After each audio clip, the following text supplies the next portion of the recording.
పరిశుద్ధ గ్రంథం బైబిల్ నుండి జకర్యా గ్రంథం 9వ అధ్యాయము 9 నుంచి 12, ఆ తదుపరి 16, 17 వచనాలు చదువుకుని ధ్యానంలోకి వెళ్దాం.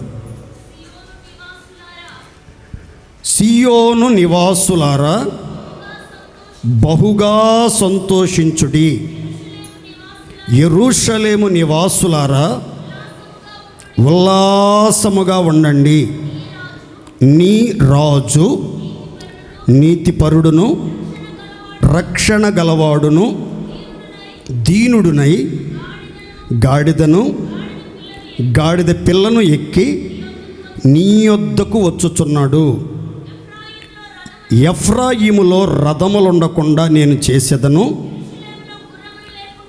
యెరూషలేములో గుర్రములు లేకుండా చేసేదను, యుద్ధపు విల్లు లేకుండా పోవును.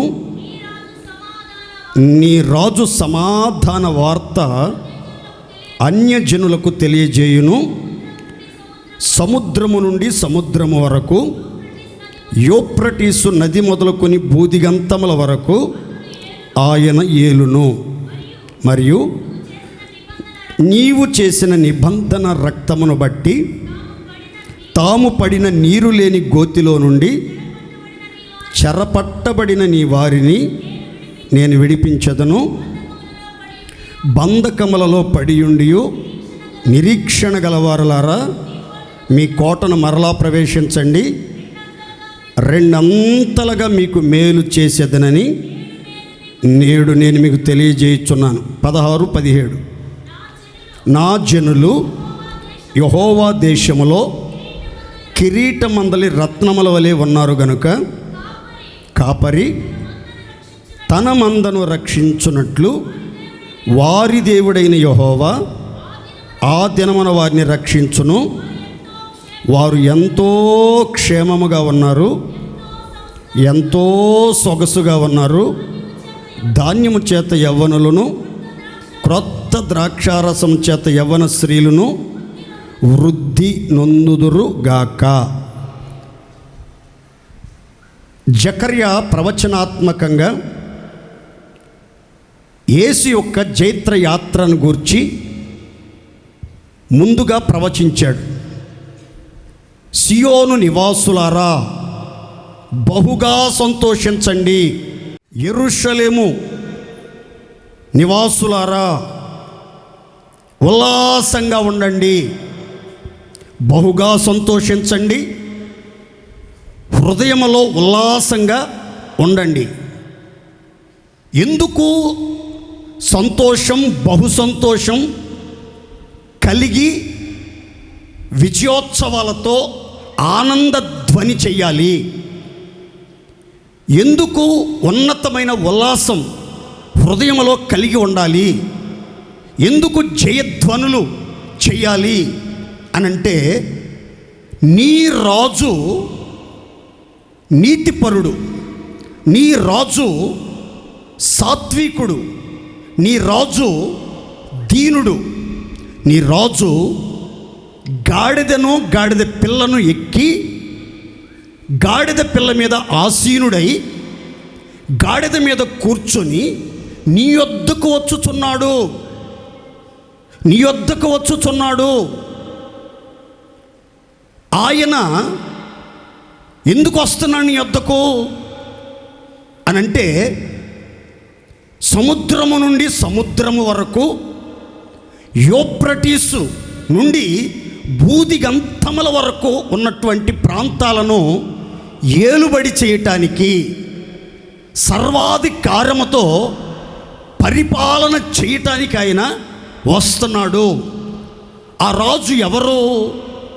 ఏ వార్త సర్వమానవాళికి తెలియజేస్తున్నాడు అనంటే, సమాధాన వార్త సకల జనులకు తెలియపరచడానికి ఆయన గాడిద మీద ఆసీనుడై నీ యొద్దకు, ఓ సియోను పురమా, యెరూషలేము నగరమా, దైవ జనమా, నీ యొద్దకు వచ్చుచున్నాడు.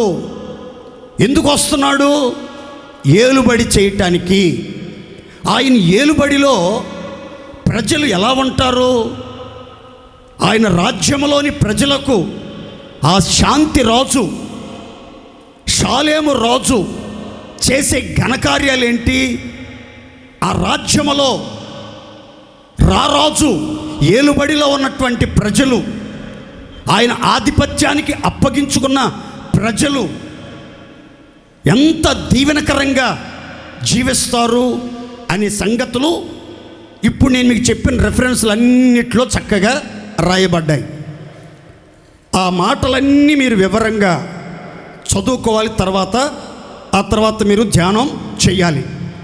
ఆయన మన మధ్యకి వస్తున్నాడు గనక ఇక మీదట ఎఫ్రాయిములో రథములు ఉండవు, యెరూషలేములో గుర్రాలు లేకుండా చేస్తాను, యుద్ధపు విల్లు లేకుండా చేస్తాను. అంటే నీతిపరుడైన రాజు, బూదిగంత ప్రజలను ఏలుబడి చేయటానికి వచ్చుచున్న రాజు, నీతి న్యాయాలతో పాలన చేసే రాజు ఏ ప్రాంతానికి వస్తాడో, ఏ పట్టణానికి వస్తాడో, ఏ వ్యక్తుల యొద్దకు వస్తాడో, ఎవరి జీవితాల్లో ప్రవేశిస్తాడో వారి జీవితాల్లో రథాలు కానీ, రౌతులు కానీ, యుద్ధపు ధ్వని కానీ పొర్రపాటున ఉండవు.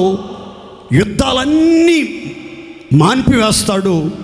యుద్ధ రథములను, విల్లుని, యుద్ధాయుధములను పూర్తిగా ధ్వంసం చేస్తాడు.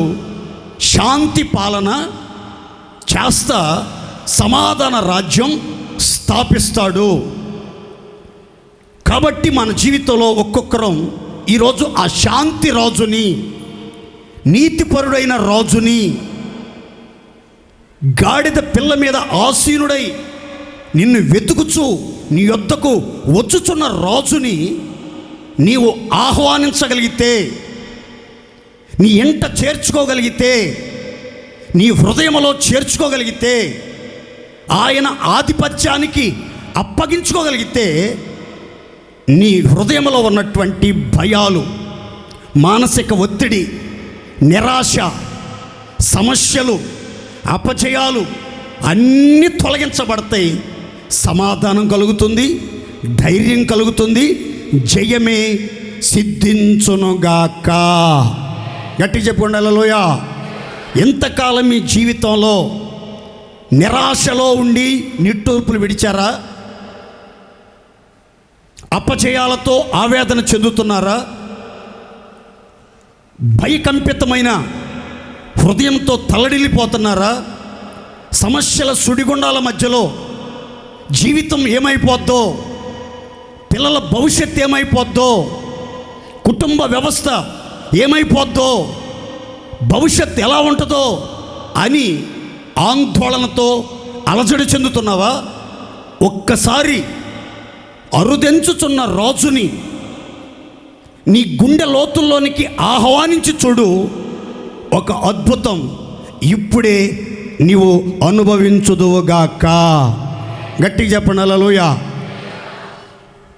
ఈ రాజు అరుదెంచుచూ ఉండగా ఎవరైతే ఆహ్వానిస్తారో, హృదయపూర్వకంగా స్వాగతిస్తారో, రమ్మని ఆయన్ని చేర్చుకుంటారో వాళ్ళ జీవితంలో యుద్ధాలు ఉండవు, పోరాటాలు ఉండవు, రక్తపాతాలు ఉండవు, కలహాలు ఉండవు, కష్టాలు ఉండవు, కన్నీళ్లు ఉండవు.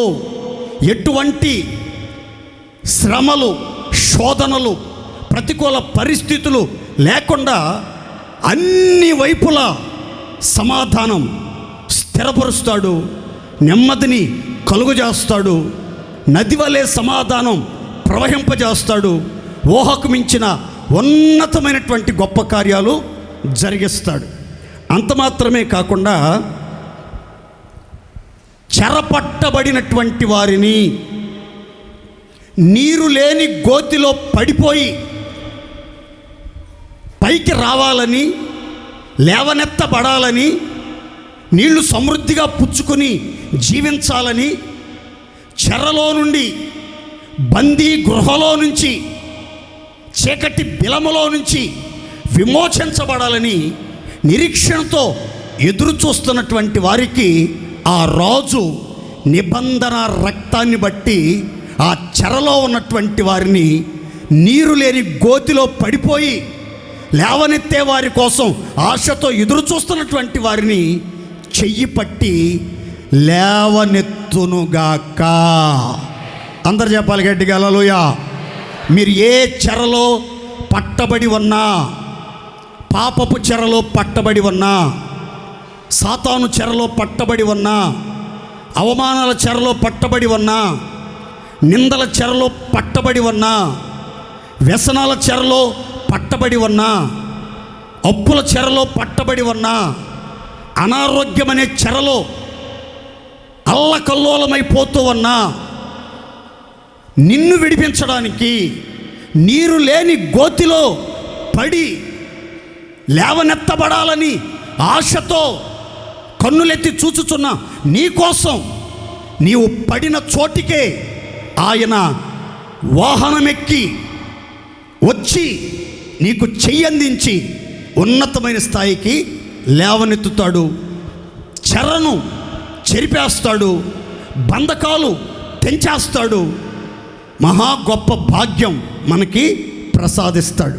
మరో చిత్రమైన మాట, నీ రాజు నీ యొద్దకు వచ్చి ఆయన ఏలుబడిలో ఉన్నటువంటి నీ జీవితంలో చేసే మరో ఘనమైన బలమైన గొప్ప కార్యం ఏంటంటే, నిరీక్షణ కలిగినటువంటి వారిని, విశ్వాసముతో ఎదురు చూస్తున్నటువంటి వారిని, ధైర్యంతో కనిపెడుతున్నటువంటి వారిని, నిబ్బరమైన మనసు కలిగి రాజు యొక్క రాక కోసం కనిపెడుతూ ఉన్నటువంటి వారికట రెండింతలుగా మేలు కలుగు చేస్తాడు. చప్పట్లు కొట్టండి గట్టిగా.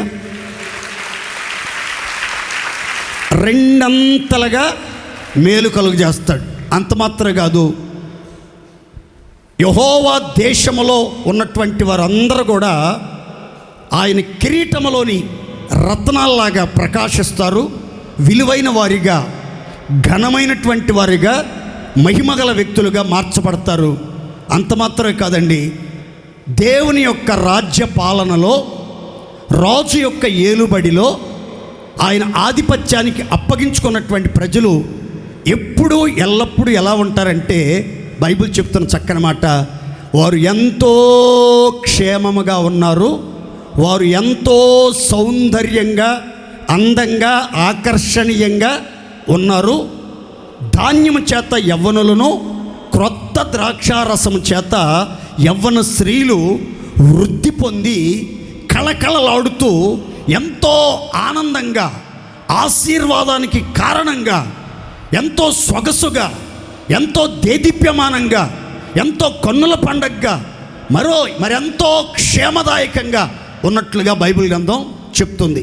మీ జీవితంలో ఎంతో క్షేమంగా అంటే అపరిమితమైన క్షేమం నీకు, నీ ఇంటి వారికి, నీ కలిగిన సమస్తానికి అపరిమితమైన క్షేమం, ఊహించని క్షేమం, ఉన్నతమైన క్షేమం కలిగేటట్లుగా దేవుడు గొప్ప కార్యం జరిగిస్తాడు. అంత మాత్రం కాదు, ఆధ్యాత్మికమైన సౌందర్యం, మానసికమైన ప్రశాంతత మీకు ప్రసాదించి మిమ్మలను ఆత్మీయమైన అందముతో అలంకరిస్తాడు.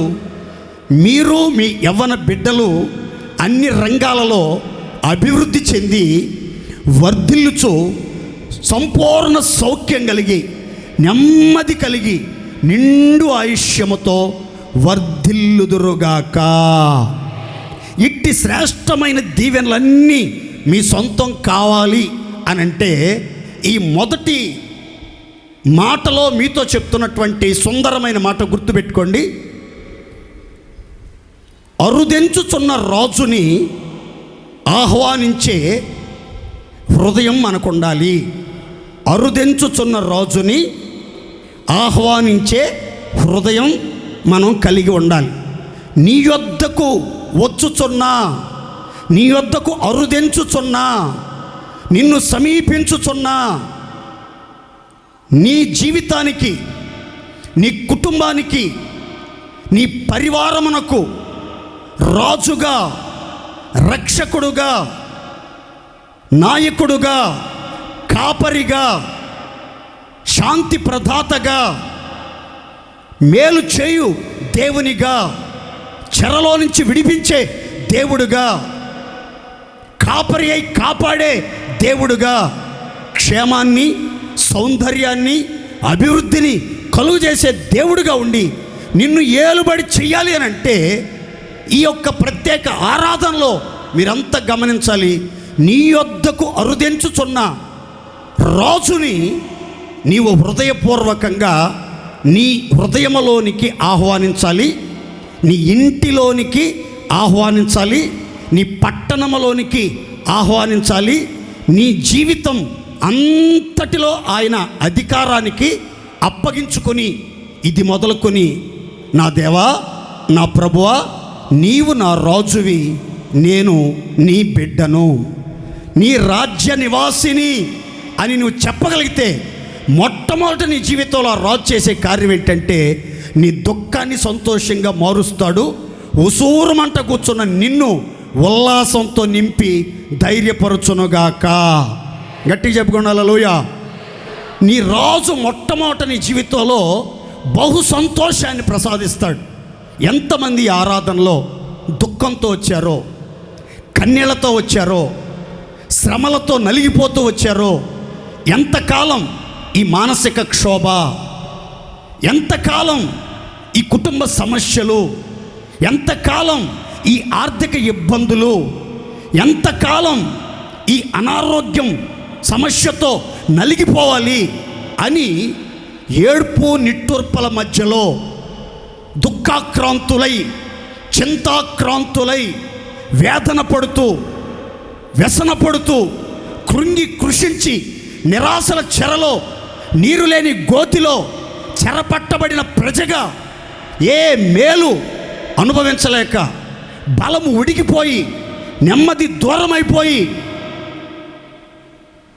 క్షణక్షణం అనుక్షణం కన్నీళ్లతో, కలవరాలతో, కష్టాల కడలిలో కూరుకునిపోయి లేవనెత్తబడే పరిస్థితులు కనబడక తల్లడిల్లిపోతున్న ప్రియజనమా, నీ రాజు నీతిపరుడై నీ యొద్దకు వస్తూ ఉండగా, అయ్యా నా హృదయంలోనికి రండి అయ్యా, నా హృదయ సింహాసనం మీద మీరు ఆసీనులై నన్ను పాలించండి ప్రభువా అని మీరు ఆ నీతిపరుడైన రాజుకి, శాంతి రాజుకి, సాత్వికుడైన రాజుకి, దీనుడైన రాజుకి మిమ్మల్ని మీరు అప్పగించుకుని చూడండి. ఇది మొదలుకొని సంతోషం, సమాధానం, విడుదల, రెండింతల మేలు, కాపుదల, ఎంతో క్షేమం, ఎంతో సొగసు, ఊహించని అభివృద్ధి అందరి సొంతం అగునుగాక. అందరు చెప్పాలి గట్టిగా హల్లెలూయా. మరి నీ జీవితాన్ని నీ అంతట నీవే పాలించుకుంటున్నావా? నీకోసం నీ యొద్దకు వస్తున్న రాజు చేత పాలించబడాలని, ఏలుబడి కింద నిలిచి ఆయన నడిపింపుకి లోబడి జీవించాలని ఆశపడుతున్నారా? మిమ్మల్ని మీరు పాలించుకోవటానికి కావలసిన జ్ఞానమున్నా, బలమున్నా, అధికారమున్నా, అంగు ఆర్భాటాలు ఉన్నా, వనరులు వసతులు ఉన్నా, మీ జీవితంలో మీరు అనుకున్నంత సక్సెస్ని మీరు సాధించలేరు, బహుగా సంతోషించలేరు, రెండింతలుగా మేలు పొందలేరు. కానీ రారాజు అయిన యేసయ్యను మీ గుండెల్లో గనక ఆహ్వానించి ఆయన ఆధిపత్యానికి అప్పగించుకుంటే మాత్రం ఈ యొక్క యుద్ధాలు లేకుండా, పోరాటాలు లేకుండా, రక్తపాతాలు లేకుండా, అల్లర్లు లేకుండా, అలసడులు లేకుండా, అంత సుఖాంతం, ప్రశాంతంగా ఉండేటట్లు మీ జీవితాన్ని రారాజు ఏలుబడి చేసి గొప్ప కార్యాలు జరిగించునుగాక. గట్టిగా చెప్పండి హల్లెలూయా. మన రాజు ఎలాంటి రాజు? అనే వివరాలు క్రొత్త నిబంధనలో ఒక మాట చెప్పిన తర్వాత కొన్ని ప్రాముఖ్యమైన విషయాలు చెప్తాను, గమనించండి. అందరూ నోట్ చేసుకోండి. తిమోతికి రాసిన మొదటి పత్రిక 1వ అధ్యాయం 17వ వాక్యం. తిమోతికి రాసిన మొదటి పత్రిక 6వ అధ్యాయం 15వ వాక్యం. రెండు చదువుకుందాం, చూడండి. సకల యుగములలో రాజై ఉండి అక్షయుడును అదృశ్యుడునగు అద్వితీయ దేవునికి ఘనతయు మహిమయు యుగ యుగములు కలుగునుగాక. ఆమేన్. అందరు చెప్పండి గట్టిగా. నీ యొద్దకు వచ్చుచున్న రాజు, నీ యొద్దకు అరుదెంచుచున్న రాజు ఎవరు? ఎందుకు ఆయన్ని నీ గుండెల్లోనికి ఆహ్వానించాలి, నీ జీవితంలోనికి ఆహ్వానించాలి, నీ కుటుంబంలోనికి ఆహ్వానించి నన్ను ఏలుబడి చేయండి అయ్యా, నీ ఆధిపత్యానికి నేను అప్పగించుకుంటున్నాను, నా కుటుంబం అంతటిని పాలించండి మహాప్రభో అని ఎందుకు ఆయన ఆహ్వానించాలి? ఆయన ఎంతకాలం ఉండే రాజు అని అంటే ఇక్కడ దైవజనుడు పౌలు చెప్తున్నాడు, ఆయన సకల యుగములలో రాజై ఉండి. అందరు చెప్పండి గట్టిగా, అందరు బిగ్గరగా, కొంచెం బిగ్గరగా చెప్పాలి. సకల యుగములలో రాజై ఉన్న అదృశ్య దేవుడు, అద్వితీయ దేవుడు, అమరత్వం కలిగిన దేవుడు, అజేయుడు, విజేయుడు, సమీపింపరాని తేజస్సులో వసించుచున్న గొప్ప దేవుడు. ఆయన సదాకాలం రాజు, సకల యుగములలో రాజు, సర్వభూమికి రాజు, సమాధానపు రాజు, సమాధాన సామ్రాజ్యం స్థాపించగలిగిన సర్వశక్తిమంతుడైన రాజు. ఆ రాజు సకల యుగాలలో, యుగాలు మారినా, జగాలు మారినా, జనాలు మారినా, మనుషులు మారినా, మమతాను రాగాలు మారినా, మనుషుల యొక్క మనసులు మార్పు చెందుతూ ఉన్నా సరే, సకల యుగాలలో నీతిపరుడైనటువంటి రాజు, సైన్యములకు అధిపతియగు రాజు, బల శౌర్యములు కలిగిన రాజు, యుద్ధ శూరుడైన రాజు, మహిమ కలిగిన మహా రాజు. ఆయన సకల యుగములలో రాజు, సదాకాలం రాజు, సమాధానపు రాజు, సర్వభూమికి మహారాజు. దేవునికి స్తోత్రం కలుగునుగాక. 6:15 కూడా చదువుకుందాం. శ్రీమంతుడును అద్వితీయుడునగు సర్వాధిపతి యుక్త కాలముల యందు తన ప్రత్యక్షతను మనకు అనుగ్రహించును.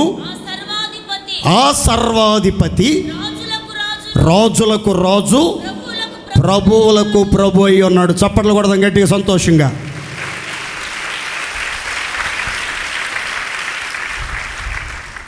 నీ యొద్దకు వచ్చుచున్న రాజు ఎవరో తెలుసా?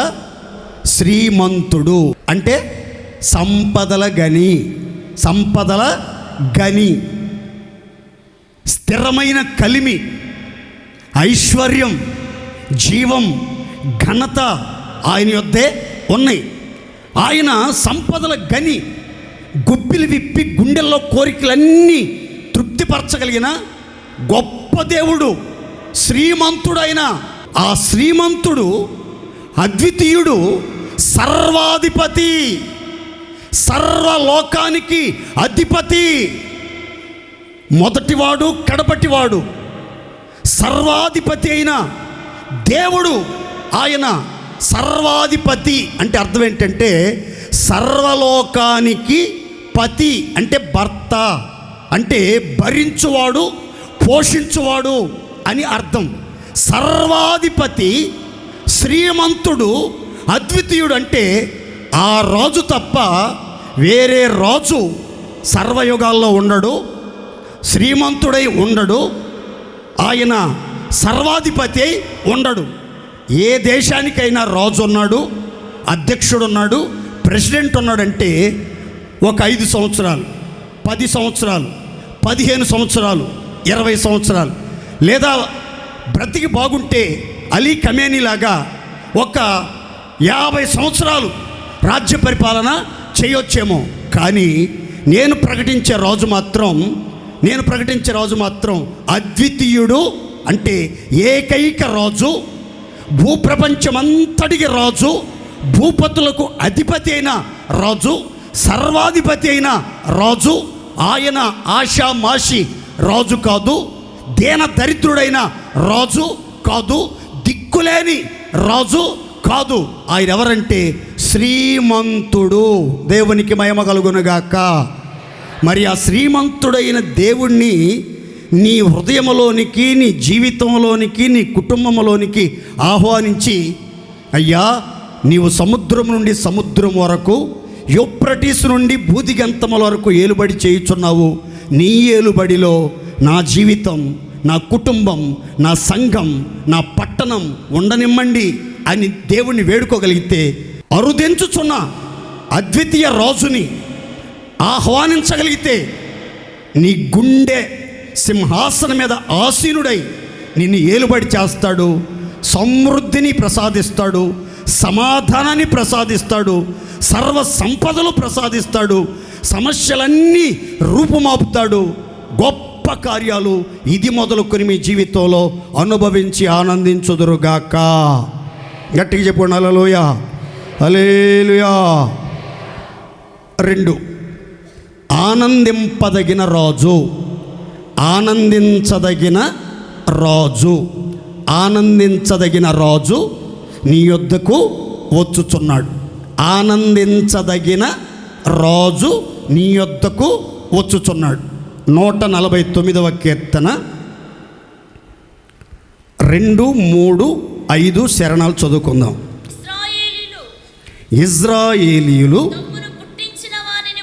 తమ్మును పుట్టించిన వానిని బట్టి సంతోషించుదురుగాక. సియోను జనులు తమ రాజును బట్టి ఆనందించుదురుగాక. నాట్యముతో వారు ఆయన నామమును స్తుతించుదురుగాక. తంబురతోనూ సితారాతోనూ ఆయనను గూర్చి గానము చేయుదురుగాక. భక్తులు ఘనత నొంది ప్రహర్షించుదురుగాక. వారు సంతోషభరితులై తమ పడకల మీద ఉత్సాహగానము చేయుదురుగాక.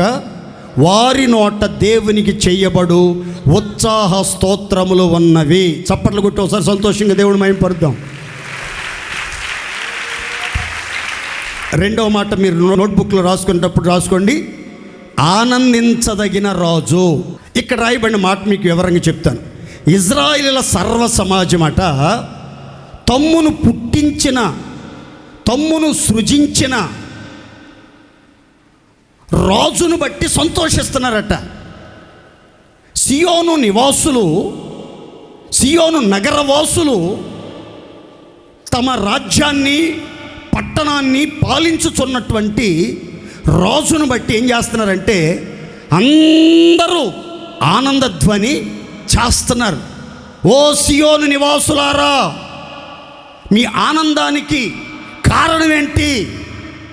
మీ ఆనందానికి, మీ అతిశయానికి కారణం చెప్తారా అని అంటే, మేము మాత్రం మా రాజును బట్టే ఆనందిస్తాం, మా రాజును బట్టే మేము బహుగా సంతోషిస్తాం.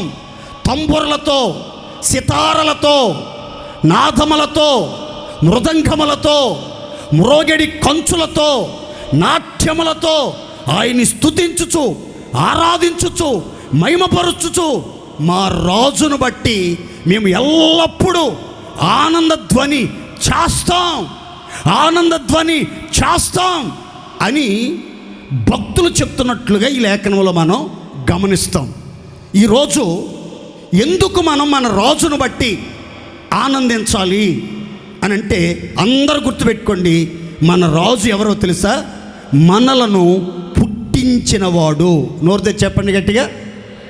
మనలను పుట్టించిన పుట్టించిన వాడండి, మనలను నిర్మించిన వాడండి, మనకు మంచి కుమ్మరి ఆయన. మనమందరం ఆయన చేతి పని అయి ఉన్నాం. ఆయన తన హస్తముతో మనకి రూపం ఏర్పరిచాడు, అంతరింద్రియములను కలుగజేశాడు. ఆయన మనం సృజించిన విధానం మనకు ఆశ్చర్యం, ఆనందం కలిగిస్తుంది. కనుక మనల్ని సృష్టించాడు. చూడండి, ఆ అవయవ నిర్మాణకుని బట్టి, ఆరోగ్య ప్రదాత అయిన దేవుణ్ణి బట్టి, సృష్టికర్త అయిన దేవుణ్ణి బట్టి, మానవ జీవితం ప్రసాదించినటువంటి మనుష్య కుమారుని బట్టి మనమంతా కూడా ఎప్పుడు ఆనందించాలి. మనిషి జీవితం చాలా విలువైంది, శ్రేష్టమైంది. ఎందుకో తెలుసా? మనిషిని దేవుడు తన పోలికలో, తన స్వరూపములో చేసుకున్నాడు. దేవుని స్తోత్రం చెప్పండి గట్టిగా. మనమంతా ఎవరి పోలికో తెలుసా? మన ఆరాధ్య దైవమైన సృష్టికర్త అయిన రాజు పోలికగా మనం మార్చబడ్డాం. మనమంతా యువరాజులం, మీరంతా యువరాణులు, మనమంతా రాజవంశం. మన రాజు రాజులకు రాజు, ప్రభువులకు ప్రభు, సర్వాధిపతి. మరి ఎప్పుడైనా ఆగి ఆలోచించావా? నిన్ను పుట్టించిన రాజును బట్టి ఎప్పుడైనా సంతోషించి ఆనందంతో ఆయన్ని ఆరాధించిన అనుభవం నీకుందా? కొంచెం ఎత్తుంటే బాగుండేది, 3.5 ఉన్నాను, 4.5 ఉన్నాను, ముందేమో అర్రకరం ఊడిపోయింది, ఇంకా పెళ్ళి కూడా కాలేదు, మరి కర్రీగా ఉన్నాను, కొంచెం పొళ్ళు ఎత్తుగా ఉన్నాయి, కొంచెం జుట్టు చాలా షార్ట్గా ఉంది, కొంచెం బుర్ర తక్కువగా ఉన్నాను, ఇంట్లో వాళ్ళని అర్థం చేసుకోలేకపోతున్నాను. ఇలాంటి ఆలోచనలే తప్ప ఈ మానవ నిర్మాణం ఎంత చిత్ర విచిత్రంగా, ఏ అవయవం ఏ పరిమాణంలో ఉండాలో, నువ్వు ఎంత ఎత్తు ఉండాలో, ఏ రంగులో ఉండాలో, ఎంతకాలం బతకాలో, ఏ దేశంలో పుట్టాలో, ఏ కుటుంబంలో పుట్టాలో, ఎప్పుడు రక్షించబడాలో, ఎప్పుడు దేవుని చెంతకు రావాలో, ఎప్పుడు దేవుని చిత్తములో కొనసాగాలో, ఇదంతా ప్రీ ప్లాన్, గాడ్స్ ప్లాన్, సృష్టికర్త ప్రణాళిక ఇది. ఆయన ప్లాన్ లేకుండా, ప్రణాళిక లేకుండా ఎవరు లేరు. మనమంతా సృష్టికర్త చేతి పని అయి ఉన్నాం. దేవునికి మహిమ కలుగునుగాక. ఆ సృష్టికర్త యొక్క కార్యాలను తలంచి మనం ఏం చేయాలంటే, ఆ రాజును చూచి ముసి నవ్వులు నవ్వుకుంటా, మురిసిపోతా, మహదానందంతో ఆయనలో పరవశించి పరవలు తొక్కాలండి. ఎప్పుడు చూసినా లోపాలను తలంచుకొని కృంగిపోవటం తప్ప సృష్టించిన రాజును బట్టి ఎప్పుడు ఆనందించరే? నా మాటనండి. ఎప్పుడైతే నిన్ను పుట్టించిన దేవుడు, నిన్ను సృష్టించిన దేవుడు, నిన్ను ఏలుతున్న రాజు గొప్పవాడు, ఆయన ఎంతో సుందరంగా పాలిస్తున్నాడు, ఆయన పరిపాలనలో ప్రజలు సురక్షితంగా సుభిక్షితంగా ఉంటున్నారు, సమాధానంగా సాగిపోతున్నారు అని ఆలోచన నీ హృదయంలోకి వచ్చిందనుకోండి, ఇక నీవనే మాట ఒకటే, ఏంటో తెలుసా? ఆకాశమందు నీవు నాకుండగా ఈ లోకములో నాకేది అక్కర్లేదు. మనలను పుట్టించిన రాజును బట్టి మనం ఒక మాట చెప్పాలి. ఆకాశమందు నీవు నాకుండగా ఈ లోకంలో నాకేది, ఈ తీర్మానం, ఈ అవగాహన ఎవరిలో ఉంటుందో వాళ్ళు మాత్రమే ఏమున్నా లేకున్నా రాజును బట్టి ఎప్పుడు ఎట్లా ఉంటారు తెలుసా? ఆనందంగా ఉంటారు. దేవుని స్తోత్ర. ఏమున్నా లేకున్నా ఎప్పుడు ఆనందంగా ఉంటారు. ఏంట్రా ఇంత రోగశయ్యి మీద మూలుగుతా కూడా ప్రభువుని స్తుతిస్తా, ప్రభువుని బట్టి ఆనందిస్తున్నావంటే, నా రాజు నాకున్నాడు, ఆయనే నా ఆనందం, ఆయనే నా అతిశయం, ఆయనే నా ఆధారం, ఆయన తప్ప వేరొక ఆశ్రయం నాకు లేదు, నేను బ్రతికినంత కాలం నా రాజును బట్టే ఆనందిస్తా అని మీరు చెప్పగలగాలి. చెప్తే ఆ రాజు ఏం చేస్తాడో తెలుసా? నువ్వు రాజును బట్టే ఆనందిస్తున్నావు గనక నీ రాజు నీ జీవితంలో ఏం చేస్తాడంటే, బైబిల్ చెప్తుంది, భక్తులు ఘనత నుండి ప్రహర్షించుదురుగాక. భక్తులు ఆయన భక్తులు అంతా ఆయన్ని బట్టి ఆనందిస్తున్నారు కనుక ఆ భక్తులకు దేవుడు ఏం చేస్తాడంటే ఘనతను కలుగు చేస్తాడు. ఏం కలుగు చేస్తాడండి? మరి ఇంతవరకు అవమానంగా ఉండటానికి, నిందలు పడటానికి, అల్లరిపాలైపోవటానికి, కన్యల మధ్యలో కాపురం చేయటానికి కారణం రాజును బట్టి ఆనందించకుండా నీ వసతులను బట్టి ఆనందిస్తున్నావా? రాబడిని బట్టి ఆనందిస్తున్నావా? ఉద్యోగాన్ని బట్టి ఆనందిస్తున్నావా? కుమారులు కుమార్తెలను బట్టి ఆనందిస్తున్నావా? ఆస్తిపాస్తులను బట్టి ఆనందిస్తున్నావా? అందచందాలను బట్టి ఆనందిస్తున్నావా? గౌరవ మర్యాదలను బట్టి ఆనందిస్తున్నావా? పదవిని బట్టి ఆనందిస్తున్నావా? నీ ఆనందానికి కారణం ఎవరు? నువ్వు దేనిని బట్టి, ఎవరిని బట్టి ఆనందిస్తున్నావు? ఎందుకు నువ్వు ప్రహర్షించలేకపోతున్నావు? ఎందుకు రావలసిన ఘనత నీకు రావటం లేదు? మహాఘనతకు కారకులుగా మీరు నిలవలేకపోతున్నారు. మీ పడకల మీద పరుండి ఉత్సాహ గానం ఎందుకు చేయలేకపోతున్నారు? మీ నోటి నిండా నవ్వు ఎందుకు ఉండట్లేదు అని అంటే మీ ఆనందం ఎవరి మీదనో, వేటి మీదనో, ఏ మనుషుల మీద ఉందో ఒక్కసారి ఆగి ఆలోచించండి. సియోను రాజును బట్టి ఎవరైతే ఆనందిస్తారో వాళ్ళ జీవితాంతం వాళ్ళు ప్రహర్షంతో ఘనత పొంది హర్షిస్తూ ఉంటారు. వారి పడకల మీదకి వెళ్ళి ప్రశాంతంగా నిద్రపోయి నెమ్మదితో పండుకొని నిద్రపోతారు, సుఖంగా నిద్రపోతారు. ఆ తర్వాత ఒంటరిగా ఉన్న సురక్షితంగా నివసిస్తారు. దేవునికి మహిమ కలుగును గాక. ఈ రోజుల్లో చాలామందికి పడకలు ఉన్నాయి, ఏసీ ఉంది, కూలర్ ఉంది, ఫ్యాన్ ఉంది, తినుబండారాలు ఉన్నాయి, మంచి రాబడి ఉంది. కానీ పడక మీద సంతోషమేది? పడక మీదకి వెళ్తే నిద్ర పట్టేది ఎక్కడ? అటుబొరులాడి ఇటుబొరులాడి, అడుబొరులాడి ఇడుబొరులాడి, కొరివి దెయ్యంలాగా చుట్టెరబోసుకుని వాళ్ళ మీద కూర్చుని కాసేపు మళ్ళీ రూమ్లోనే అటు ఇటు తిరిగి, ఆ టైంలో కనుక కిటికీ తలుపులు తిరిగితే ఆ దారిని పోయేవాడని చూసి ఏదో దెయ్యం తిరుగుతున్న గదిలో అనుకుని భయపడి, ఎందుకు ఇలా జరుగుతుంది? ఎందుకు ఇలా నిద్ర పట్టగా పడక గదిలో పెద్ద డబల్ బెడ్రూమ్ ఉంది, పెద్దవాళ్ళతో పెద్ద రూము, చిల్డ్రన్కి చిన్న రూమ్ ఉంది, బ్రహ్మాండం కట్టుకున్నారు. కానీ పడక మీద నిద్ర ఉందా? మంచి బెడ్రూమ్ ఉంది, మంచి బెడ్ ఉంది, ఏసీ కూడా ఉంది, కానీ చెమటలు పడతా ఉంటే నిద్రపడి సావదు. ఎందుకని అని అంటే నీవు రాజును బట్టి ఆనందించాల్సిన నీవు దేన్ని బట్టో ఆనందిస్తున్నావు, దేన్ని బట్టో అతిశయిస్తున్నావు, దేన్ని బట్టో వెర్రవీగుతున్నావు. అందుకే మీ బతుకులో ఘనత లేదు, సంతోషం లేదు, పడకల మీద సుఖమైన నిద్ర లేదు. కానీ ఇది మొదలుకొని మీరు మిమ్మల్ని పుట్టించిన రాజును బట్టి సంతోషించండి. సియోను నీ రాజును బట్టి ఆనందధ్వని చేయటం మొదలు పెట్టండి. దేవుడు ఊహకు మించి గొప్ప కార్యాలు జరిగించి రెట్టింపు ఘనత అనుగ్రహించి మీ నోటి నిండా నవ్వునిచ్చి మీ పెదవులను ప్రహర్షముతో నింపి పడక మీద ప్రశాంతమైన నిద్ర దయచెయ్యునుగాక. గట్టిగా చెప్పండి హల్లెలూయా. ఆనందించదగిన రాజు ఏ రాజు అయినా? మనల్ని పుట్టించిన రాజు. ఆ సృష్టికర్త అయిన రాజును బట్టి మనం ఆనందిస్తే ఆ రాజు చేసే ఒక మంచి కార్యం మీతో చెప్పాలని కోరుకుంటున్నాను. అందరు చక్కగా వినండి. యెషయా గ్రంథం 43వ అధ్యాయం 15-19. యెహోవానగు నేనే మీకు పరిశుద్ధ దేవుడను, ఇజ్రాయేలు సృష్టికర్తనగు నేనే మీకు రాజును. ఇదిగో నేనొక నూతన క్రియ చేయుచున్నాను, ఇప్పుడే అది మొలుచును. మీరు దాన్ని ఆలోచించరా? అరణ్యములో త్రోవగలుగు చేస్తాను, ఎడారిలో నదులు ప్రవహింపజేస్తాను. చప్పట్లు కొట్టండి గట్టిగా.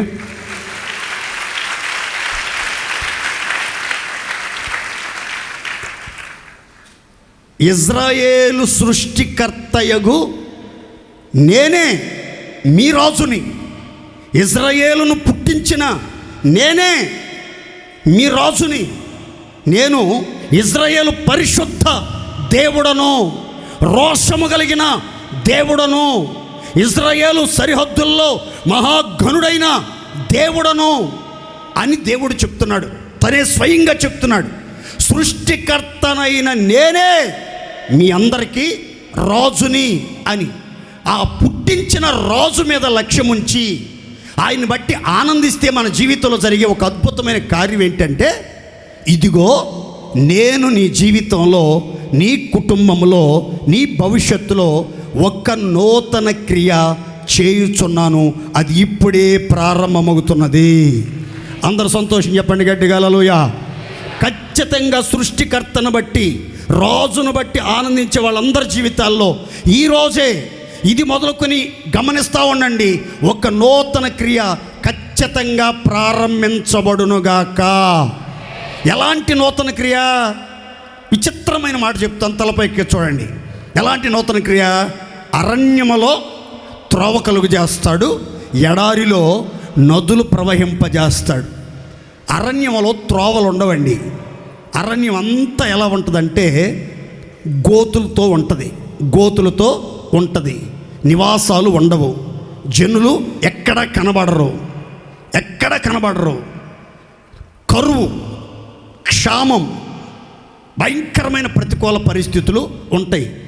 అసలు మార్గమే లేని అరణ్య ప్రదేశాలలో ఒక చక్కని మార్గాన్ని, రాజమార్గాన్ని దేవుడు ఏర్పరుస్తాడు. విచిత్రమైన మాట, ఎడారిలో నదులు ప్రవహింపజేస్తాడు. ఎడారి అంటేనే ఎండిపోయినటువంటి ప్రదేశం అండి.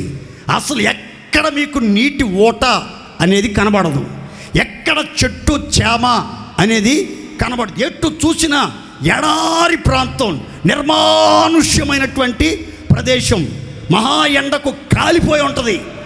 ఆ ఎడారంతా భయంకరమైన విషపురుగులు, విషప్రాణులు, సర్పాలు, తేళ్ళు, మండ్రగబ్బాలు, మహాభయంకరమైనటువంటి ప్రాణాంతకమైన విష జంతువులు మాత్రమే ఎడారిలో ఉంటాయి. ఎక్కడ నీటి ఓటలు అనేవి కనబడవు. కానీ దేవుని వాక్యం చెప్తుంది, నేను నూతన క్రియ చేస్తున్నాను. ఏంటో తెలుసా? ఎడారిలో నీటి ఓటలు పుట్టిస్తాను, ఎడారిని నేను ఏదేను వలె మార్చబోతున్నాను. దేవునికి స్తోత్ర. ఈరోజు అసాధ్యం అనుకున్న కార్యాలు సాధ్యపరచబడేటట్లు దేవుడే స్వయంగా నీ జీవితంలో జోక్యం చేసుకుని ఒక నూతన క్రియ జరిగించునుగాక. ఉద్యోగం రావటం అసాధ్యం, ఇల్లు కట్టి ముగించడం అసాధ్యం, పెళ్లి చేయటం అసాధ్యం, మంచి సంబంధాలు కుదరటం అసాధ్యం, పిల్లలు పుట్టటం అసాధ్యం, పిల్లల్ని చదివించడం అసాధ్యం, ఆరోగ్యవంతుడుగా మారి మందులు మింగకుండా, సూదులు పొడిపించుకోకుండా ఉండటం అసాధ్యం అని అసాధ్యాలు తలంచి కృంగి కృషించి నిరాశతో నిట్టూర్పులు విడుస్తున్నారా? నీ రాజు, ఇశ్రాయేలు సృష్టికర్త, పరిశుద్ధ దేవుడు నీ జీవితంలో ఒక నూతన క్రియ చేసి నీ అరణ్య రోదనను ఉల్లాసంగా మార్చునుగాక. ఎడారి జీవితాన్ని సుఖవంతంగా, శుభప్రదంగా మార్చివేయునుగాక. గట్టిగా చెప్దాం హల్లెలూయా. నూతన క్రియను చేయుచున్నానని నీవు సెలవీయగా, నా ఎడారి జీవితమే సుఖ సౌఖ్యము కాగా. అందరు కలిసి పాడదాం. నూతన క్రియను నీవు సెలవీయగా, నా ఎడారి. గట్టిగా స్వరమెత్తి పాడదాం. నారణ్య రోదన ఉల్లాసముగా మారిపోయేనే, నారణ్య రోదన మారిపోయేనే. కృపా సత్య సంపూర్ణుడా, సర్వలోకానికే చక్రవర్తివి నీవే యేసయ్యా. సర్వ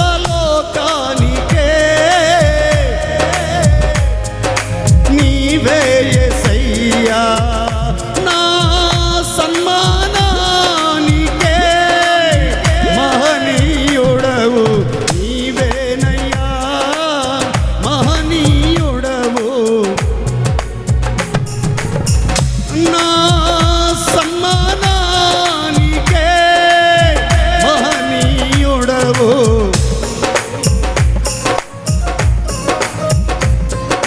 నీవేనయ్యా కృపా సత్య సంపూర్ణుడా, సర్వలోకానికే చక్రవర్తివి నీవే యేసయ్యా.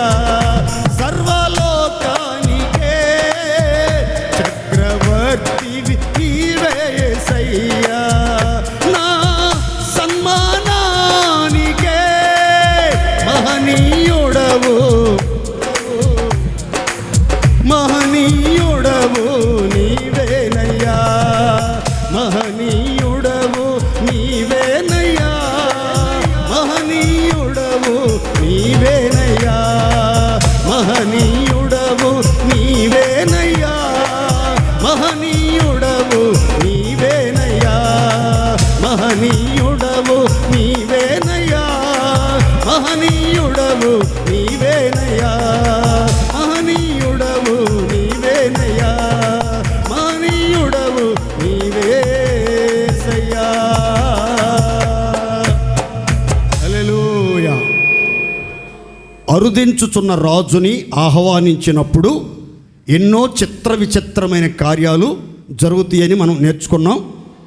2, ఆనందించే రాజును బట్టి, మనల్ని పుట్టించిన రాజును బట్టి మనం ఆనందించినప్పుడు ఆయన మన జీవితాల్లో ఘనత, మన పెదవుల మీద ప్రహర్షం, మన పడకల మీద ఉత్సాహగానం, అంత మాత్రమే కాదు మన బ్రతుకులో ఒక నూతన క్రియ జరిగించి అరణ్యంలో త్రోవ కలుగు చేస్తాడు, ఎడారిని ఏదేని వనవలాగా సుందరంగా తీర్చిదిద్దుతాడు అని మనం నేర్చుకున్నాం. 3వ మాట, ఆరాధనకు యోగ్యుడైన రాజు నీ యొద్దకు వచ్చుచున్నాడు.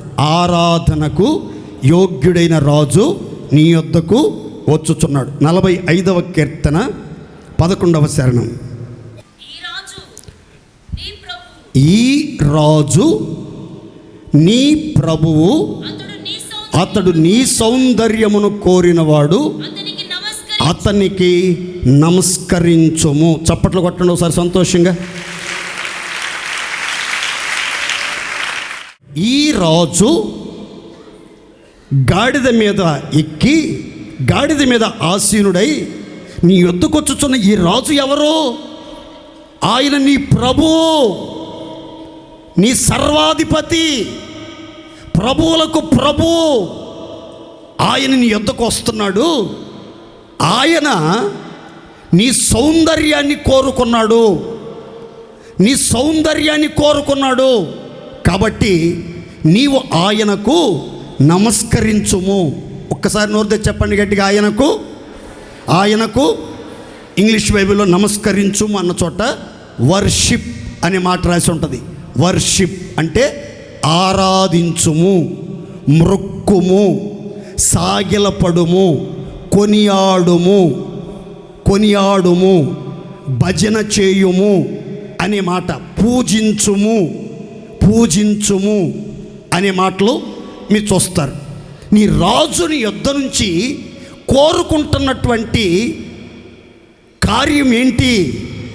నీ మణులు మాణిక్యాలు కాదు, నీ ధనరాశులు కాదు. మరి ఏం కోరుకున్నాడు ఆయన? నీ సౌందర్యం అనే మాటకు అర్థం ఏంటో తెలుసా? పరిశుద్ధత. అందరు చెప్పండి గట్టిగా. సౌందర్యం అంటే అర్థం ఏంటి? పరిశుద్ధత. ఒక్క మాట చెప్తాను, మీకు గుర్తుంటాను, చెప్తాను. తలపైకి చూడండి.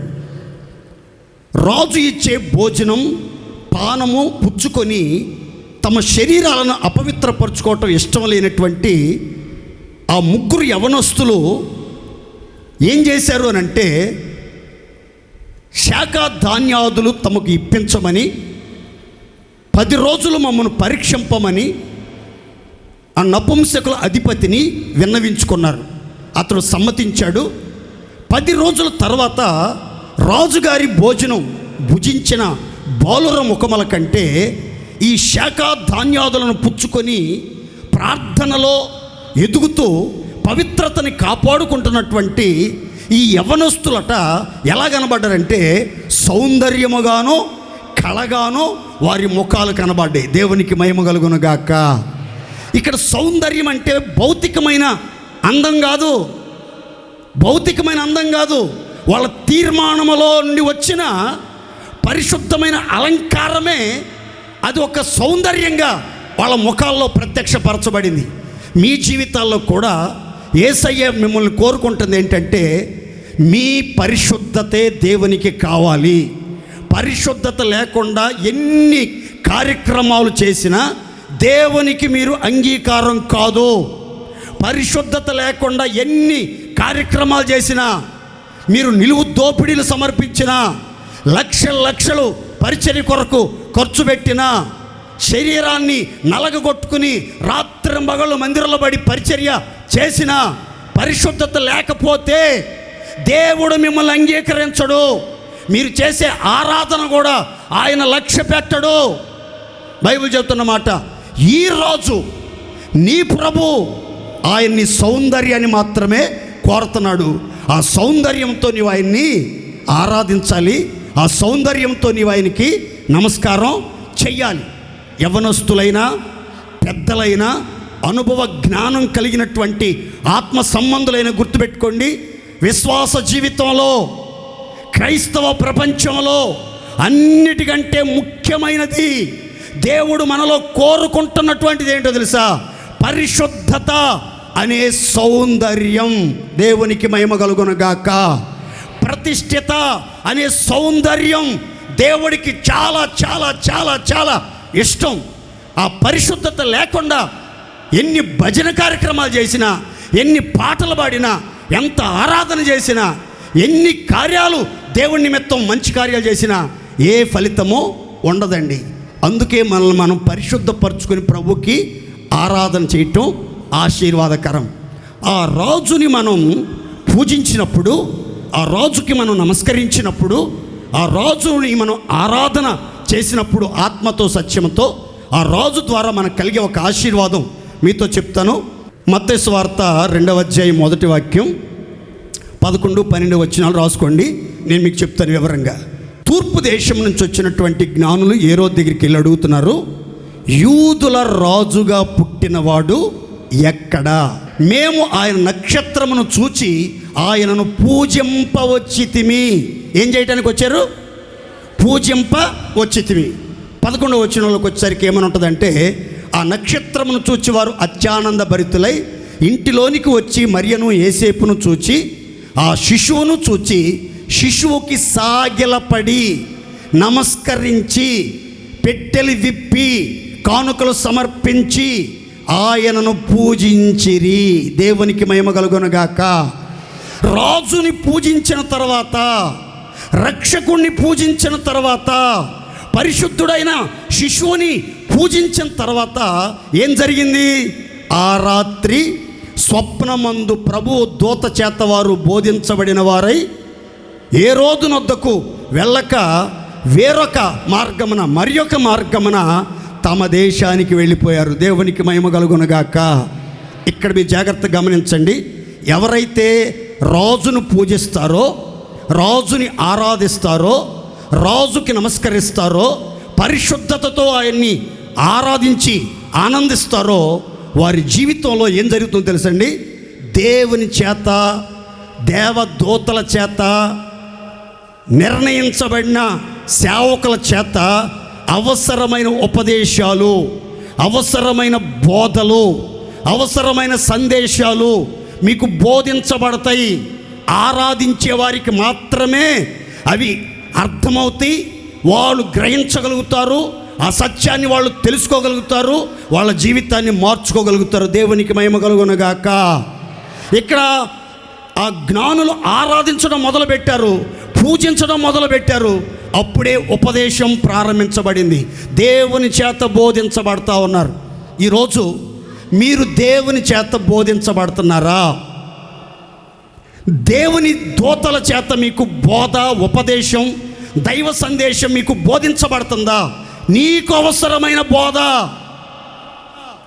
నీ జీవితాన్ని కట్టే బోధ, నీ భవిష్యత్తును నూతనపరిచే బోధ, నీ భవిష్యత్తును ఆశీర్వదించే బోధ నిన్ను సరైన మార్గాల్లో నడిపించే బోధ నీకు బోధించబడుతుందా?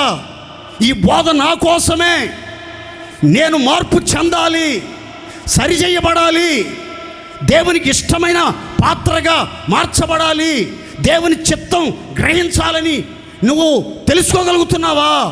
లేకపోతే దేవుడు బోధిస్తున్నప్పుడు, సేవకులు బోధిస్తున్నప్పుడు ప్రతి బోధ భూతత్వంలో పెట్టి ఎందుకు చెప్పాడు, ఎవరిని ఉద్దేశించి చెప్పాడు, ఎందుకు ఇట్లా మాట్లాడుతున్నాడు ఈయన, ఇదే దురాలోచనతో నడిపించబడుతున్నారా? దేవుని చేత బోధించబడిన తర్వాత అండి వాళ్ళ బోధకు లోబడ్డారు, ఆ సత్యాన్ని గ్రహించారు.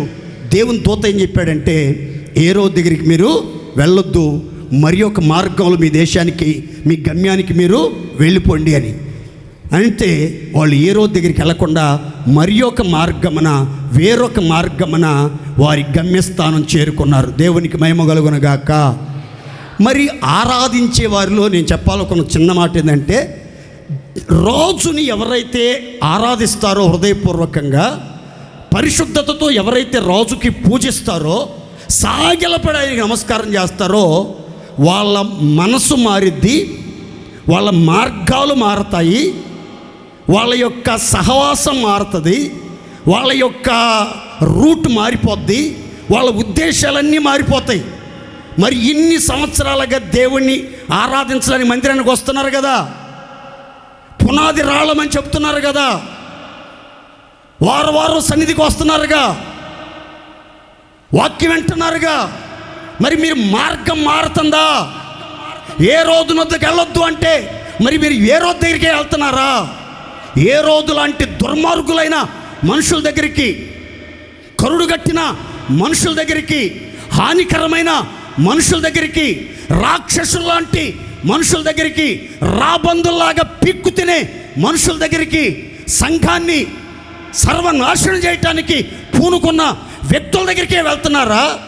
లేకపోతే వేరోజునొద్దకు వెళ్ళొద్దు అని చెప్తే ఆ మార్గాన్ని విడిచిపెట్టి మరి ఒక మార్గములో, కొత్త మార్గములో, ప్రతిష్ట కలిగిన మార్గములో, జీవము కలిగిన మార్గంలో గమ్యానికి చేరుకోవటానికి వెళ్తున్నారా? ఆగా ఆలోచించండి. ఇప్పుడే రాజుకి నమస్కారం చేయటం మొదలుపెట్టండి, హృదయపూర్వకంగా ఆరాధించడం మొదలుపెట్టండి, ఆయన్నే పూజిస్తామని తీర్మానం చేసుకోండి. మీ బ్రతుకులో ఊహకు మించి గొప్ప కార్యాలు నా రాజు నీ ప్రభు జరిగించునుగాక. రాజుకి నమస్కారం చేసి రాజుని ఆరాధిస్తే దేవుడు ఏం చేస్తాడో ఒక చిన్న మాట చెప్తాను, చదువుకుందాం. చూడండి, 95వ కీర్తన 3వ శరణం, 6-7 శరణాలు చదువుకుందాం. యెహోవా మహాదేవుడు దేవతలందరికి పైన మహత్యము కలిగిన మహారాజు. ఆయన మన దేవుడు, మనము ఆయన పాలించు ప్రజలము, ఆయన మేపు గొర్రెలము. రండి నమస్కారం చేసి సాగిలపడదాం, మనలను సృజించిన యెహోవా సన్నిధిని మోకరిద్దాం. నేడు మీరు ఆయన మాట అంగీకరించిన ఎడల ఎంతో మేలు. దేవుని స్తోత్రం చెప్పండి అందరు సంతోషంగా. హల్లెలూయా. మనం ఆరాధించే దేవుడు ఎవరంటే మహిమ కలిగిన మహారాజు, సర్వభూమికి మహారాజు. మనం ఎవరు మరి? బైబిల్ అంటుంది మనం ఆయన పాలించే, ఆయన ఏలుబడి చేసే ప్రజలం, ఆయన చేత పోషించబడుతున్న గొర్రెల లాంటి మనుషులం.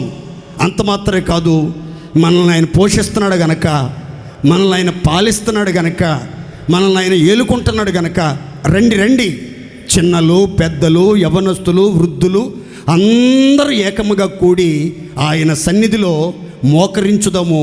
ఆయన ఎదుట సాష్టాంగ నమస్కారం చేసి హృదయపూర్వకంగా ఆయన్ని మహింపరుద్దాం. ఈ మాట ఎవరైతే అంగీకరిస్తారో వారికి ఎంతో మేలు, ఎంతో క్షేమం కలుగునుగాక. గట్టిగా చెప్పండి హల్లెలూయా.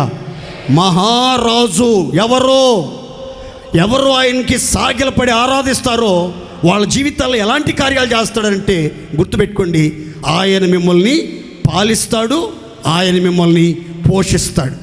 మిమ్మల్ని, మీ కుటుంబాలను, మీకు కలిగిన సమస్తాన్ని ఇది మొదలుకొని ఆయుష్కాలం అంతా ఆశ్చర్యకరంగా పోషించి అవసరాలన్నీ తీర్చి ఆయన పరిపాలనలో చక్కగా మిమ్మల్ని పాలించి ఆయన చిత్తం సంకల్పం మనందరి జీవితాల్లో సంపూర్ణంగా దేవుడు నెరవేర్చునుగాక. అందరు చెప్పండి గట్టిగా హల్లెలూయా. మత్తయి సువార్త 18:23 అవార్డులు ఇచ్చే రాజు, అభినందించే రాజు అని నోట్ చేసుకోండి. కావున పరలోక రాజ్యము తన దాసుల యొద్ద లెక్క చూచుకొనగోరిన ఒక రాజును పోలి ఉన్నది. Accountability, forgiveness. దేవుని రాజ్యం యొక్క స్వభావాలు ఏంటి అని అంటే, దేవుని రాజ్యంలో మనందరి బాధ్యత ఏంటంటే దేవునికి లెక్క అప్పచెప్పాలి, దేవునికి లెక్క చెప్పాలి. ఆ పరలోక రాజ్యంలో ఉన్నటువంటి రాజుగారు మనలో ఒక్కొక్కరి యొద్ద లెక్క పుచ్చుకోవటానికి, లెక్కలు చూడటానికి త్వరలో సర్వాధికారి అయిన రాజుగా రాబోతున్నాడు. మరి మనందరి బాధ్యత ఏంటి అని అంటే, మనం ఒక్కొక్కరము ఆయనకి లెక్క చెప్పాలి. మనకు ఆయన అప్పగించిన పని విషయంలో నమ్మకంగా, ఆయన అప్పగించిన పరిచర్య విషయంలో నమ్మకంగా, ఆయన అప్పగించిన ఉద్యోగ విషయంలో నమ్మకంగా, ఆయన మీకు ఇచ్చిన కుటుంబం విషయంలో నమ్మకంగా, ఆయన మీకు ఇచ్చిన సంపాదన విషయంలో నమ్మకంగా ఉంటున్నారా లేదా? లెక్కలు చూడటానికి రాబోతున్నాడు రాజుగారు. ఆయన వచ్చినప్పుడు అందరూ లెక్కలు చెప్పాలి ఆయనకి. అది మనందరి బాధ్యత, మనందరి బాధ్యత. చూడండి, ఒకరోజు ఒక రాజుగారి దగ్గరికి ఒక అదృశ్య హస్తం వచ్చి ఒక గోడ మీద అతను చూస్తూ ఉండగా ఒక రాత రాశారు. ఏంటా రాత? మెనే మెనే టికిల్ ఓ పారిసిన్. ఓ రాజా, దేవుడు నీ రాజ్యాన్ని, నీ భవిష్యత్తును, నీ జీవితాన్ని త్రాసులో పెట్టి లెక్క చూశాడు. లెక్క చూశాడు. నీవు తక్కువగా కనబడ్డావు, నువ్వు తక్కువగా కనబడ్డావు. ఇది ఆ యొక్క రాత యొక్క ఉద్దేశం. దేవుడు మన జీవితాన్ని త్రాసులో పెట్టి చూస్తే, మన లెక్కలు చూడటం మొదలు పెడితే మనం తక్కువగా కనబడుతున్నామా లేకపోతే సరి సమానంగా కనబడుతున్నామా? చాలా జాగ్రత్తగా వినాలి అందరూ. మనందరూ లెక్క చెప్పాలి. ప్రతి విషయంలో దేవుడికి లెక్క చెప్పాలి, రాజుగారికి లెక్క చెప్పాలి. లెక్కలు సరిగ్గా ఉన్నాయనుకోండి, లెక్కలు కరెక్ట్గా చూపించామనుకోండి, రాజుగారు మనల్ని అభినందించి మనకి మంచి అవార్డులు ఇస్తాడు. దేవునికి స్తోత్రం కలుగునుగాక. లెక్కల్లో దొంగలాగా కనబడ్డాం అనుకోండి, మోసకారిలాగా కనబడ్డాం అనుకోండి, అబద్ధికుల్లాగా కనబడ్డాం అనుకోండి, అన్యాయస్తుల్లాగా కనబడ్డాం అనుకోండి, అప్పుడు మనకి ప్రతిఫలం ఇస్తాడు. భయంకరమైన శిక్ష, వేదన, శ్రమ ఇచ్చే ప్రమాదం ఉంది. రాజు లెక్క చూచుటకై, రాజుగారు మన లెక్కలను పరిశీలించుటకై రాజ్య సమాచార గ్రంథం చేతబొచ్చుకుని రాబోతున్నాడు. ఆయన దాసులమైన మనమంతా లెక్క చెప్పాలి, లెక్క చెప్పాలి. ఒక మాట చదువుతారా? మత్తయి సువార్త 12వ అధ్యాయం 34-36 వచనాలు చదువుకొని ప్రార్థన చేసుకుందాం. సర్ప సంతానమా, మీరు చెడ్డవారై ఉండి ఎలాగు మంచి మాటలు పలకగలరు? హృదయమందు నిండియుండు దానిని బట్టి నోరు మాట్లాడుతుంది. సజ్జనుడు తన మంచి ధననిధిలో నుంచి సద్విషయములను బయటికి తెచ్చును, దుర్జనుడు తన చెడ్డ ధననిధిలో నుంచి దుర్విషయములను తెచ్చును. నేను మీతో చెప్పున్నదేమనగా, ఈ మాట అండర్లైన్ చేసుకోండి, ఈ మాట అండర్లైన్ చేసుకోండి. మనుష్యుడు పలుకు వ్యర్థమైన ప్రతి మాటను గూర్చి విమర్శ దినమున లెక్క చెప్పవలసి ఉన్నది. నీ మాటను బట్టి నీతిమంతుడు అని, నీ మాటను బట్టి అపరాధివని తీర్పు తీర్చబడుదవు. తలపైకెత్తి చూడండి అందరూ. యేసు ప్రభు శరీరధారిగా ఉన్న రోజుల్లో స్వయంగా చెప్పిన మాట, సర్ప సంతానమా, మీరు చెడ్డవారై ఉండి మంచి మాటలు ఎలా పలకగలుగుతారు? మీ హృదయం నిండిన దాన్ని బట్టి కదా మీరు మాట్లాడేది. మీ హృదయం చెడిపోయింది, మీ నోరు చెడిపోయింది, మీ జీవితం చెడిపోయింది. మీరు మంచి మాటలు పలకాలని ప్రయత్నం చేసినా మీ నోట మంచి మాటలు రావు అసలు. ఎందుకో తెలుసా? హృదయంలో దేంతో నిండితే అదే మాటలు వస్తాయి. పచ్చ కామెరలోడికి లోకం అంతా పచ్చగా కనబడిద్దంట. ఇప్పుడు పచ్చ కళ్ళజోడు పెట్టుకున్నాం అనుకోండి, మనం ఆకాశాన్ని చూస్తే పచ్చగా కనబడిద్ది, ఎదుటిన్నటువంటి మనుషులు చూస్తే పచ్చగా కనబడతారు. ఎందుకని? వాడు పచ్చ కామెరలోడు, వాడు పచ్చ కళ్ళద్దాలు పెట్టుకున్నాడు కనుక అందరూ వాడి దృష్టికి అసహ్యులుగా, అపవిత్రులుగా, చెడిపోయిన వాళ్ళలాగా, వీడొక్కడే పరలోకంలో దిగొచ్చిన దేవదూతలాగా, పెద్ద పద్ధతిలాగా మాట్లాడుతూ ఉంటాడు వీడొక్కడే. నా మాటనండి, మనం చెడిపోయి, మన హృదయం చెడిపోయి మనం మంచి మాటలు మాట్లాడలేం. మనం మంచోళ్ళం అయితే మన హృదయం మంచి విషయాలతో నిండితే మంచి మాటలు మాత్రమే మనం పలుకుతాం. ఇవన్నీ చెప్పి యేసుప్రభు అంటాడు చివరిలో, ప్రతి మనుష్యుడు పలుకు వ్యర్థమైన ప్రతి మాట, వ్యర్థమైన ప్రతి మాట, అపవిత్రమైన ప్రతి మాట, దుర్భాష, దూషణ మాటలకు విమర్శ దినాలను లెక్క చెప్పాలి. లెక్క చూసుకోవటానికి రాజుగారు రాబోతున్నాడు. అవార్డులు ఇవ్వటానికి, అభినందించడానికి రాజుగారు నీ యొద్దకే రాబోతున్నాడు. త్వరలో రాబోతున్నాడు. ఆయన వచ్చినప్పుడు నీ మాటల విషయంలో నువ్వు లెక్క చెప్పాలి. నోరుంది కదా అని చెప్పి ఎక్కడ పడితే అక్కడ, ఎవరి మధ్యలో పడితే వారి మధ్యలో ఎంత మాట వస్తే అంత మాట మాట్లాడితే ఈ లోకంలో ఎవరికి నువ్వు చెప్పాల్సిన అవసరం లేదేమో, కానీ నీ రాజుకు మాత్రం నువ్వు ఖచ్చితంగా లెక్క చెప్పాల్సిందే. లెక్క చెప్పాల్సిందే. లెక్క సరిగా లేకపోతే పనిష్మెంట్ ఉంటుంది, శిక్ష ఉంటుంది, ప్రతిదండన ఉంటుంది, తీర్పు ఉంటుంది, భయంకరమైన ఆవేదన తప్పదు. ఎట్టి పరిస్థితుల్లో దేవుడు నమ్మిన బిడ్డలు ఏది పడితే అది మాట్లాడబాకండి. ఎవరిని పడితే వాళ్ళని దూషణ మాటలు మాట్లాడబాకండి. ఒట్టి మాటలు మాట్లాడబాకండి. నిష్ప్రయోజనమైన మాటలు మాట్లాడబాకండి. నోరుంది కదా, బలం ఉంది కదా, బలగం ఉంది కదా అని ఎంత మాట పడితే అంత మాట, ఏం సాధిద్దామని నాలుకలతో,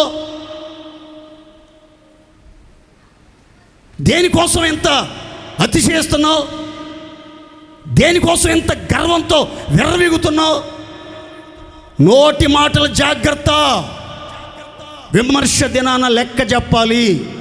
విమర్శ దినాన లెక్క చెప్పాలి.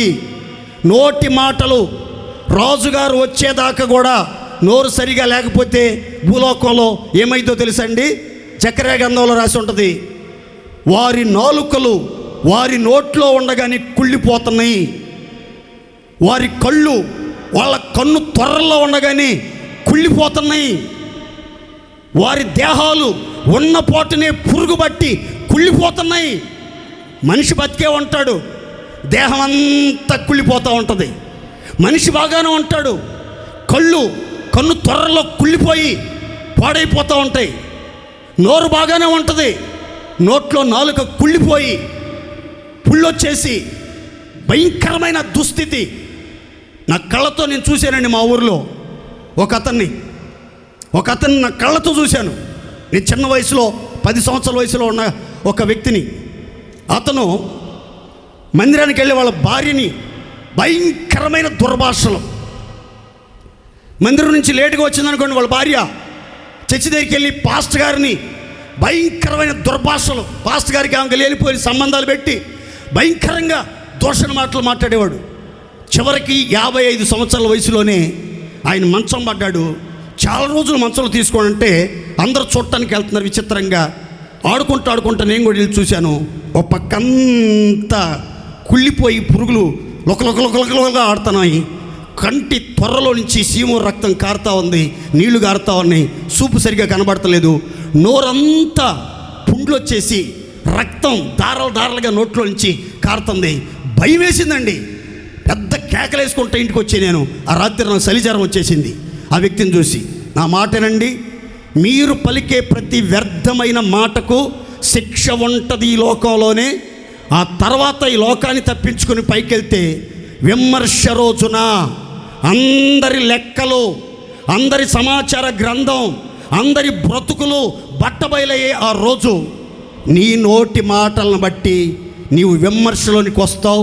నువ్వు లెక్క చెప్పాలి గనక ఎక్కడ పడితే అక్కడ ఎవరిని పడితే వాళ్ళని ఏ పరిస్థితుల్లో దూషించొద్దు, కాని మాటలు మాట్లాడొద్దు, అపవిత్రమైన మాటలు మాట్లాడొద్దు, బూతులు మాట్లాడొద్దు, ఎవరిని రెచ్చగొట్టే ప్రయత్నాలు చేయబాకండి. అన్ని విషయాలలో మీకు అవార్డులు ఇవ్వటానికి, మిమ్మల్ని అభినందించడానికి మీ రాజుగారు రాబోతున్నాడు. దేవుని స్తోత్రం చెప్పండి గట్టిగా. రాజుగారు వచ్చిన తర్వాత కుడివైపున ఉన్నటువంటి వాళ్ళని చూసి అంటాడంట, కుడివైపున ఉన్న వాళ్ళని చూసి అంటాడంట రాజుగారు, నా తండ్రి చేత ఆశీర్వదించబడిన వారులారా, మీకోసం సిద్ధపరిచిన రాజ్యాన్ని స్వతంత్రించుకోండి అని. ఏంటయ్యా రాజుగారు, మాకు రాజ్యం సిద్ధపరిచావా? మేము తండ్రి చేత ఆశీర్వదించబడ్డామా? మేమేం చేసామయ్యా? మమ్మల్ని ఇంతగా పొగుడుతున్నావు, ఇంతగా అభినందిస్తున్నావు, ఆ అవార్డు నిత్య రాజ్యం అనే అవార్డు మాకు ఇస్తున్నావు. ఏంటయ్యా మేము చేసిందంటే, మీరు మిక్కిలి అల్పులైన ఈ నా సహోదరులకు మీరు చేసింది నాకు చేసినట్టే గనక మీరు ఈ అభినందనకు, ఈ అవార్డుకు వారసులు. దేవునికి మహిమ కలుగునగాక. ఏం చేసామయ్యా మేము? రాజుగారు ఏం చేసాం మేము? నేను ఆకలితో వచ్చాను, మీరు నాకు భోజనం పెట్టారు. నేను దాహంతో వచ్చాను, మీరు నాకు నీళ్ళు ఇచ్చారు. నేను పరదేశిగా వచ్చాను, నన్ను చేర్చుకున్నారు. నేను దిగంబరిగా వచ్చాను, నాకు బట్టలు ఇచ్చారు. నేను చెరసాల్లో ఉన్నాను, నన్ను పలకరించడానికి వచ్చారు అని. అయ్యా రాజుగారు, మీరెప్పుడు ఆకలితో వచ్చారు? మీరెప్పుడు దాహంతో వచ్చారు? మీరెప్పుడు బట్టలు లేకుండా వచ్చారు? మీరెప్పుడు పరదేశిగా వచ్చారు? మీరెప్పుడు జైల్లో ఉన్నారు? అసలు మేమెప్పుడు మీకు పరిచర్యలు చేశాం అని అంటే, ఇదిగో మిక్కిలి అల్పులైన ఈ సహోదరుల్లో ఒకరికి చేశారు కాబట్టి నాకు చేసినట్టే. దేవుని స్తోత్రం చెప్పండి గట్టిగా. మనం చేసినటన్నిటికీ ఆయన లెక్కల మాస్టర్లాగా రాస్తున్నాడు. మీరు ఏ చిన్న మంచి కార్యం చేసినా దాని ప్రతిఫలం త్వరలో అవార్డు రూపంలో, అభినందన రూపంలో మీ దగ్గరికి రాబోతుంది. ఆ లెక్కల మాస్టారు, ఆ లెక్కలు చూడటానికి రాజుగారు రాబోతున్నాడు. నీ రాజు నీతిపరుడు, న్యాయ నిర్ణేత. ఆయన కృపాసత్య సంపూర్ణుడు మాత్రమే కాదు, న్యాయ సింహాసనాసీనుడైన రాజు, పరిశుద్ధ సింహాసనాసీనుడైన రాజు. ఆయన న్యాయాన్ని బట్టి అందరికీ తీర్పు తీరుస్తాడు, అందరికీ అవార్డులు ఇస్తాడు, అందరినీ అభినందిస్తాడు. ఆయన అభినందించేటట్లు, ఆయన అవార్డులు అందుకొని నిత్యరాజ్యాన్ని పొందుకునేటట్లు ఆ రాజుగారిని అందరం ఆహ్వానిద్దాం. ఆ రాజ్యంలో వారసులుగా చేర్చబడదాం. అట్టి కృప మహారాజు మనందరికీ అనుగ్రహించునుగాక.